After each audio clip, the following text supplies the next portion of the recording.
هاي، ازيكم؟ انا رندا.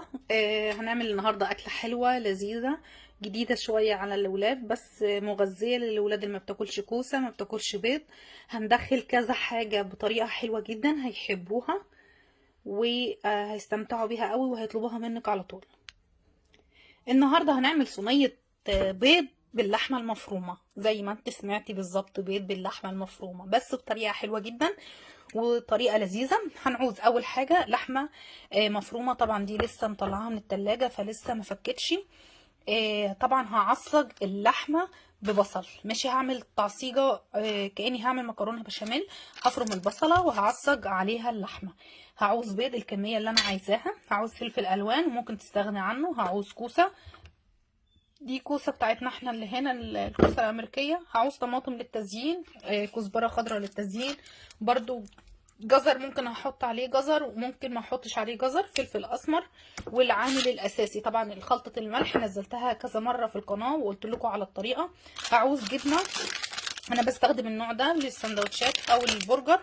الجبنه دي هقولك تعملي بيها ايه علشان يقولك طعمها حلو. اول حاجه هغسل الخضار وارجع لكم علشان نقطعه مع بعض واوريكم ازاي هنقطعه. انا طبعا هقطعه بدي. هوريكم العلبه دلوقتي وجايباها منين والسعر كام وفرق السعر من المكان الاساسي ومن اي مكان تاني. طيب هوريكم العلبه اهي، ماشي. دي العلبة بصوا هي ب 14.99، بس سعرها الأساسي هتجيبيها من الويل مارت والأماكن دي هتلاقيها حوالي ب20 أو 24 دولار. أنا بصراحة استنيت، فلما نزلت في تيجي ماكس رحت جبتها. فعشان نبقى صريح، لا ده كمان دي من الهوم جود، دي مش تيجي ماكس، ده الهوم جود. هتلاقوها في أجهزة كتيرة نزلها حلوة جدا.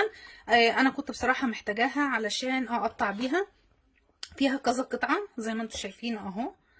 بصوا دي قطعة، دي القطعة الأساسية اهي، ماشي. بس عشان بس الفيديو ما يطلعش من المحتوى بتاعه والوصفة بتاعته، بتقدري ترفعيها او تقفليها. فيها كذا قطعة. دي طبعا دي الحماية ان انت ما تبشري بيها عشان ما تعوريش نفسك اهو، شايفة. ودي القطعة برضو اللي هي بتعمل صوابع، بس حبيت اوريها لك علشان محدش يسألني، عشان لو عملت عليها فيديو تاني لوحدها يعني كل وصفة تسألوني انا جايبة الحاجة منين. طيب اول حاجة بس هنقطع الكوسة طرنشات رفيعة كده. طبعا بنشيل اللي من تحت وبنشيل اللي من فوق دي، ونبدأ نعمل طرنشات بالشكل ده كده.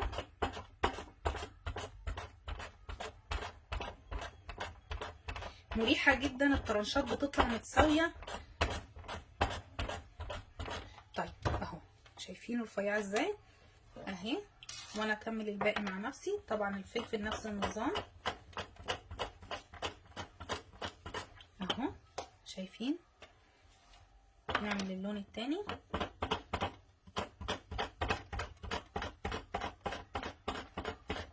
اهو، ادي اللون التاني. اي نوع فلفل عندك، ممكن اخضر مش لازم الوان، وممكن مش لازم خالص فلفل اهو.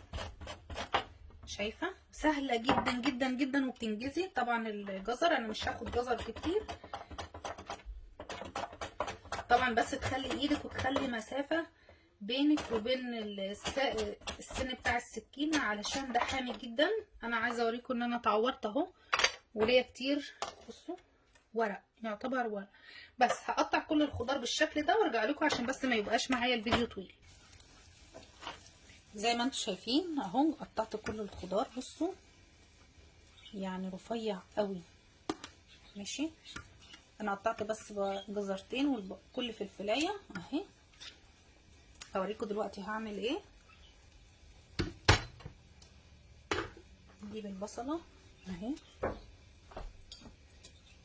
طبعا مش هعملها كده بس انا سندتها. احط حبه زيت احمر فيهم البصل وافرم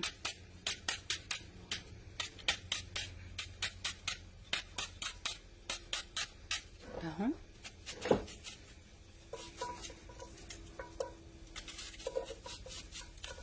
احمر واعصج اللحمه عادي جدا. بس كده.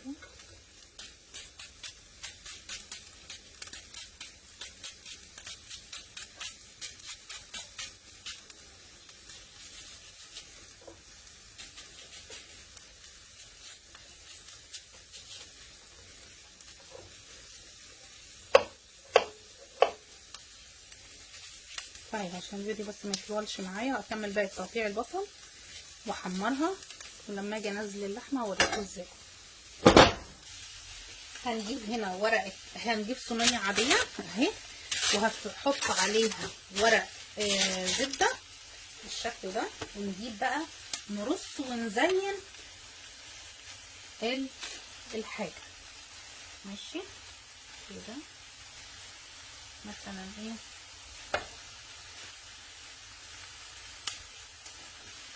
نعمل خط مثلا فلفل برتقال. ماشي. نيجي بس ايه نحط لها في النص كده الفلايه الاحمر عشان الاحمر مثلا صغير. ماشي. نيجي نحط بقى ايه طبقه كوسه. الحاجات الصغيره دي انا هحمرها في اللحمه، مش هرمي حاجه.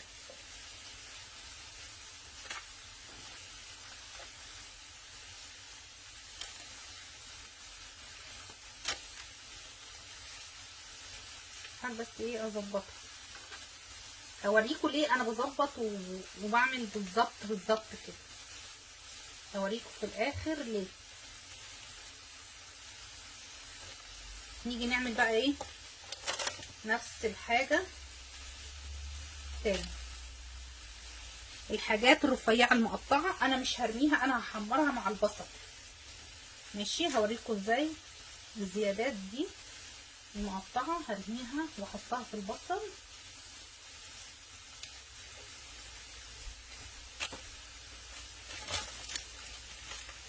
اهو مثلا نحط ايه احمر كده،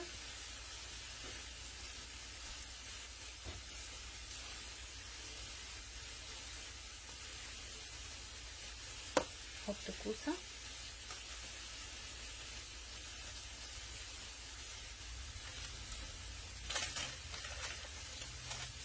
ماشي.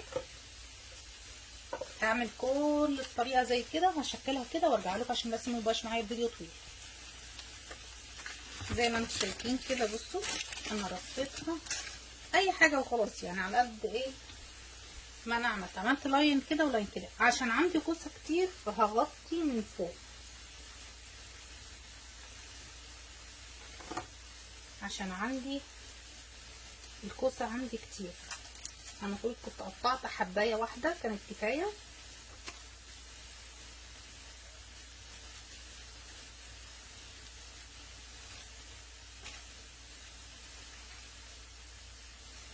طبعا الزيادات دي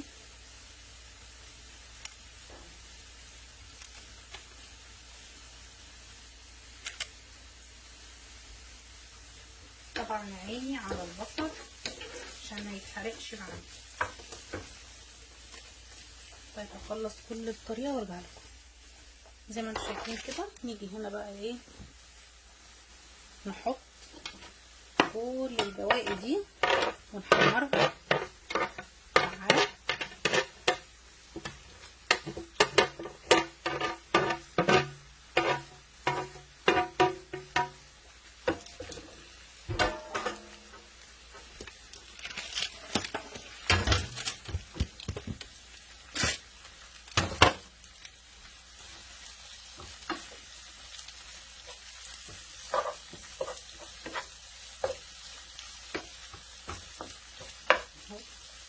هحمر ده وهنزل كمان اللحم هنا كده. زي ما انتم شايفين انا هديت النار بس علشان ايه اوريكم، عشان كنت بس بظبط الدنيا. هنا هعصج اللحمه مع الخضار، هسيبه ايه يتعصب كويس جدا، وارجع لكم اول ما يتعصب وابدا اطبق عليها، هوريكم زي الخطوات الاخيره. طيب هنا بعد ما رصينه وخلصت وادي البيض، هحط خلطه الملح الحياء بتاعي،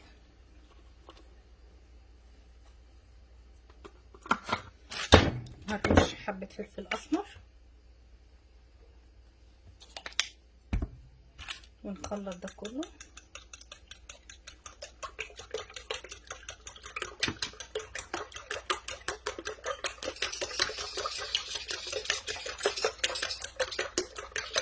عايزه اقول لكم ريحه الكيكه حلوه جدا.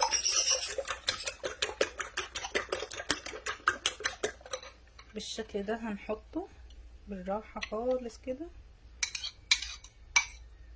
ونوزعه كويس.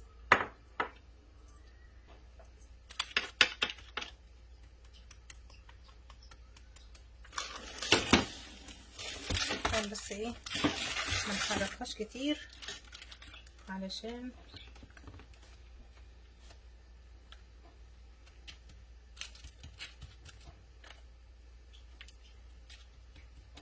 حاول بس ان انا ادخل او اغطي كل حبة علشان يتماسك مع بعض.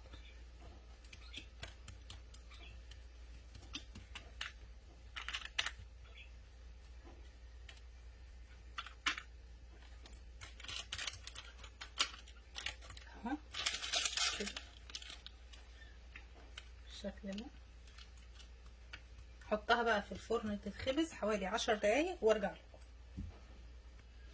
نيجي هنا للحمة، على ما البيض يستوي هنحيقها، نحط لها من خلطة الملح. خلطة الملح موجودة في القناة. نحط فلفل اسمر. طبعا اللحمة استوت وبردت، انا بس ايه الوصفة دي بتتقدم سخنة عشان الجبنة لما تسيح كده. نقلب كله في بعض ولغاية لما ايه تستوي البيض. طيب زي ما انتوا شايفين كده، هاجي بقى ايه نلفها بالشكل اللي انتوا شايفينه كده اهو. حاول بس ايه ما نخليش اي حاجه بره.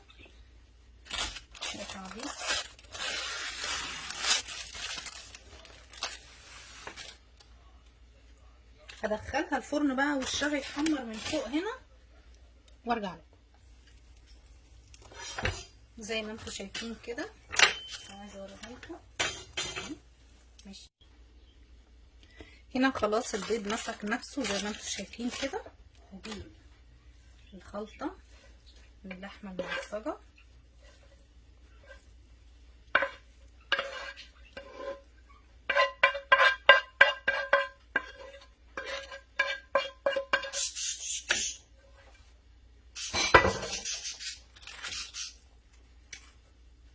بالشكل ده كده ونفردها.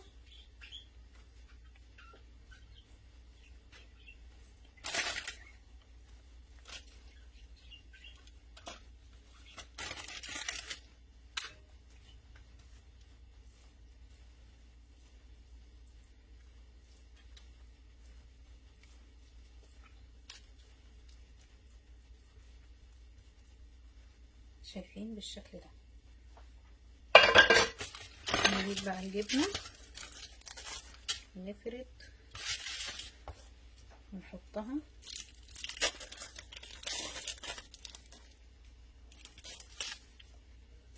بالشكل ده كده. نحطها ايه طبقه. خلص بس فرد الجبنه وارجع لكم. طيب زي ما انتوا شايفين كده، هاجي بقى ايه نلفها بالشكل اللي انتوا شايفينه كده اهو. حاول بس ايه ما نخليش اي حاجه بره دي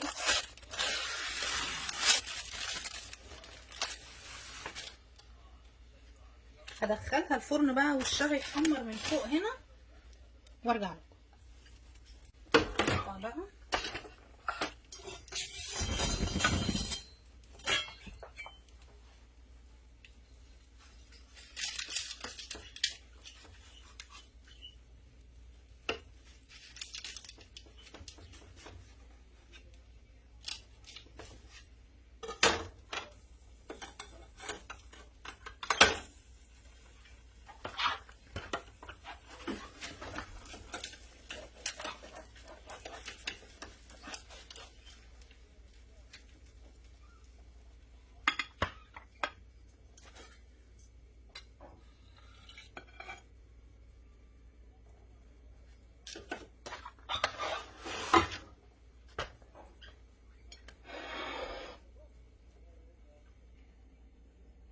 وبكده اكون خلاص خلصت زي ما انتوا شايفين، بجد تحفة. طبعا ده طماطم وكزبرة خضراء وزيتون اسود. اتمنى ان انتوا تجربوها ان شاء الله تعجبكم. ما تنسوش تشتركوا في القناة، فعلوا زر الجرس، لايك وشير وتعليق حلو زيكم، واستنوني في وصفة جديدة مع رندا باشا.